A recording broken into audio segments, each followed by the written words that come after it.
Hello नमस्कार, कशा आहात फ्रेंड? आय होप तुम्ही खूप खूप मजेत असाल. ब्लॉगला आपण इथे सुरुवात करतो आहे. बघा किती पसारा आहे ना माझ्या घरात, आवरलेला पण आहे आणि इथे किचन भरलेलं आहे. त्याच्या पहिले बनवते आज दुपारसाठी जेवायला. तर आज बनवते मी पोरींसाठी वरण चकुल्या. तर इथे कढई गरम केली, तेल टाकले, त्याच्यात मोहरी टाकले, जिरं हिंग टाकले, लसूण खोबरं हिरवी मिरची दळून घेतलेली ते टाकले आहे आणि इथे कढीपत्ताही टाकला आहे.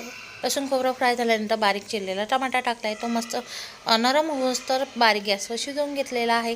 इथे तो बारीक झाला आहे, थोडंसं चमच्याने प्रेस करून घेतलेलं. त्याच्यात हळद टाकली आणि इथे टाकले आपण वरण, म्हणजे डाळ शिजवलेली घोटलेली. तर इथे टाकून झाल्यानं पाणी टाकून घ्यायचं आहे, मीठ टाकायचं आहे, चवीनुसार थोडी साखर टाकायची आहे आंबट गोड होण्यासाठी. आणि इथे पोळी लाटून त्याचे तुकडे करून मी इथे टाकून घेते. ते दाखवता आलं नाही त्याबद्दल सॉरी. आणि इथे वरण उकळायला लागली तेव्हाच टाकायचे बरं का. आता मी एकीकडे लाटून घेऊन राहिली, एकीकडे टाकू राहिली. तर हे झालं आहे. आता हे शिजत राहील. ते बारीक चिरलेली कोथिंबीर पण टाकली. आता इथे वरण चकुल्या तर झाल्या आहे, शिजल त्याच्या. आता इकडे भांडे लावून घेते मी टोपल्यामधले आणि इथे एकीकडे भांडे घासायला सुरुवात केली आहे. सर्वात मोठं काम म्हणजे भांडे घासणं माझ्यासाठी. ते घसले म्हणजे सर्व कामं झालेल्यासारखेच असतात. आता इथं पटापटा भांडे घासून घेते हे आणि तेवढ्यातच माही आणि सईला घ्यायचा टाईम होऊन जातो, त्यामुळं पटकन आवरावं लागतं. तुमचंही तसंच असेल ना? सकाळी पोरं नसले का कामं आवरण्यातच जातो आणि पोरं आले का पसारा घालण्यात जातो, बरोबर आहे की नाही? आपण पोरं नसले का तेवढं पटापट कामं आवरून घ्यायचे आणि पोरं आले का परत पसारा जसा तसा आहेच. तर इकडे एक टोपलं भरलं आहे माझं जवळजवळ. आणि आता बघू शकता तुम्ही, एक टोपलं पूर्ण भांडे घासून घेतलेले आहे मी आणि काही भिजत टाकलेले, काही घसायची बाकी आहे, किचन ओट्यावर दिसत आहे तुम्हाला.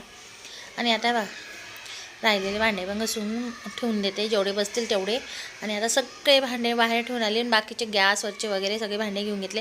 गॅस पुसून घेतलेला आहे मी आणि आज धुवायचं काम नाही केलं आहे, पुसायचं काम केलेलं आहे मी, कारण की जास्त खराब नव्हता गॅस.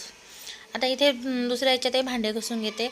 आणि मी तर विसरून गेले की डबे पण होते, मी डबे घ्यायला गेले आणि आता डबे घेऊन आली आणि डबे काढून घेतले आणि तेही आता घासून घेते स्वच्छ. तुम्ही बघू शकता, कारण डबे मेन आहे, कारण की उद्या लागतात. तर 2च डबे उरले, डबे सकाळी कमी पडले तर डबे घसले गेले होते सकाळी आणि राहिलेले डबे आता घसले.